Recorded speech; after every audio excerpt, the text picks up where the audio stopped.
ప్రాచీన మధుర నగరం అద్భుత సౌందర్యంతో విరాజిల్లుతోంది. కాని దాని హృదయం లోపల దేవకి, వసుదేవుల ప్రేమ ఒక భయంకరమైన శాపం నీడలో ఉంది. వారి వివాహ వేడుకలో ఒక దైవవాక్కు కంసుడిని కలవరపెట్టింది. దేవకి 8వ సంతానం అతని ప్రాణాలు హరిస్తుంది. కంసుడు ప్రతీకారం తీర్చుకోవాలని నిశ్చయించుకున్నాడు.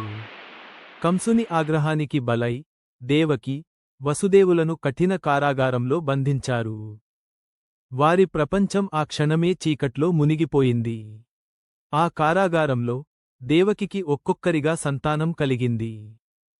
ప్రతి బిడ్డను కంసుడు నిర్దయగా చంపేవాడు.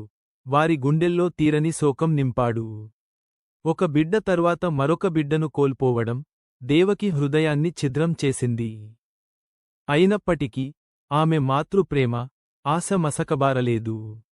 ఆమె కళ్లలో భయం ఉన్నా ఆమె లోలోపల ఒక బలమైన కోరికను నింపుకుంది. తన ఒక బిడ్డనైనా ఈ క్రూరత్వం నుండి కాపాడాలని.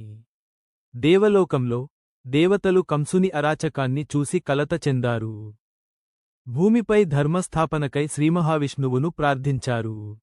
శ్రీమహావిష్ణువు వారి ప్రార్థనలు విన్నాడు. త్వరలో తానే దేవకి గర్భంలో అవతరిస్తానని అభయమిచ్చాడు. 6వ బిడ్డగా బలరాముడు దేవకి గర్భంలోకి ప్రవేశించాడు. కాని దేవతల ప్రణాళికతో అతను రోహిణి గర్భంలోకి మారాడు. బలరాముని పుట్టుక ఒక చిన్న ఆశను చిగురింపజేసింది. కాని దేవకి కంసుని చేతిలో మళ్లీ శిశువును కోల్పోయానేమోనని భయపడింది. కంసుడు బలరాముడు లేడనే విషయానికి తెలిసి మరింత ఆగ్రహంతో ఊగిపోయాడు. అతని క్రూరత్వం మరింత పెరిగింది. మధుర నగరం కంసుని అరాచకంతో, ప్రజల ఏడుపులతో నిండిపోయింది. భయం ప్రతి మూలనా అలుముకుంది. దేవకి గర్భం దాల్చింది. ఆమె 8వ సంతానం. ఆమె హృదయం ఆశతో, భయంతో కొట్టుకుంది. ఈ శిశువు కోసమైనా పోరాడాలని నిశ్చయించుకుంది. గర్భం పెరుగుతుండగా దేవకి, వసుదేవులు అద్భుతమైన దివ్యకాంతిని గమనించారు. ఇది సాధారణ శిశువు కాదని వారికి తెలిసింది. కంసుడు ఈ దివ్య సంకేతాలను చూసి మరింత భయపడ్డాడు. తన ఆఖరి గడియలు దగ్గరపడ్డాయని గ్రహించాడు. భూమి కంపించింది. ఆకాశం ఉరుములతో దద్దరిల్లింది. ప్రకృతి కూడా ఈ గొప్ప సంఘటనకు సన్నద్ధమవుతోంది. ఆ రాత్రి కారాగారంలోని ప్రతి గార్డు తీవ్ర నిద్రలోకి జారిపోయాడు. ఇది ఒక దైవిక మాయ. చీకటి గదిలో దేవకి బాధతో మూలుగుతోంది.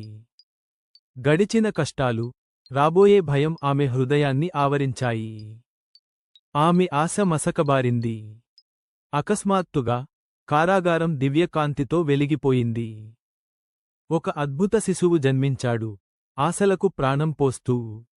శిశువు తన దివ్యరూపాన్ని వెల్లడి చేశాడు, శ్రీమహావిష్ణువు. దేవకి, వసుదేవులు భక్తితో చేతులు జోడించారు. నన్ను గోకులానికి చేర్చు అని భగవానుడు ఆదేశించాడు. నందుని భార్య యశోదకు పుట్టిన ఆడశిశువుతో నన్ను మార్చు. వెంటనే వారి సంకెళ్ళు విడిపోయాయి. కారాగార ద్వారాలు అద్భుతంగా తెరుచుకున్నాయి. దైవిక శక్తి వారిని నడిపింది. వసుదేవుడు శిశువును తలపై పెట్టుకొని కారు చీకటిలో, కురుస్తున్న వర్షంలో బయలుదేరాడు. యమునా నది ఉప్పొంగుతోంది. అడ్డంకిగా నిలిచింది. కాని దైవిక రక్షణ అతనికి తోడుగా నిలిచింది.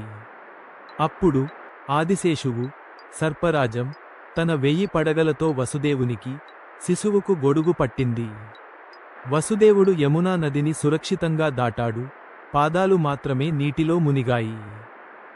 ఇది ఒక అద్భుతం. గోకులానికి చేరుకొని వసుదేవుడు నందుని ఇంటికి వెళ్ళాడు. అక్కడ అందరూ గాఢ నిద్రలో ఉన్నారు. యశోదకు అప్పుడే జన్మించిన ఆడశిశువును తీసుకొని వసుదేవుడు జాగ్రత్తగా శ్రీకృష్ణుడిని ఉంచాడు. వసుదేవుడు తిరిగి మధురకు బయలుదేరాడు. ఆడశిశువును జాగ్రత్తగా తన తలపై పెట్టుకొని తిరిగి కారాగారంలోకి ప్రవేశించి, ద్వారాలు మూసుకున్నాయి. సంకెళ్ళు తిరిగి బిగుసుకున్నాయి. గార్డులు మేల్కొన్నారు. ఆడశిశువు ఏడుపు వినపడింది. గార్డులు మేల్కొని కంసునికి తెలియజేశారు, 8వ సంతానం జన్మించింది. కంసుడు ఆ కారాగారానికి పరుగెత్తుకు వచ్చాడు. అతని కళ్లలో క్రూరమైన ఆనందం మెరిసింది. ఇది ఆడపిల్ల అని దేవకి ప్రాధేయపడింది.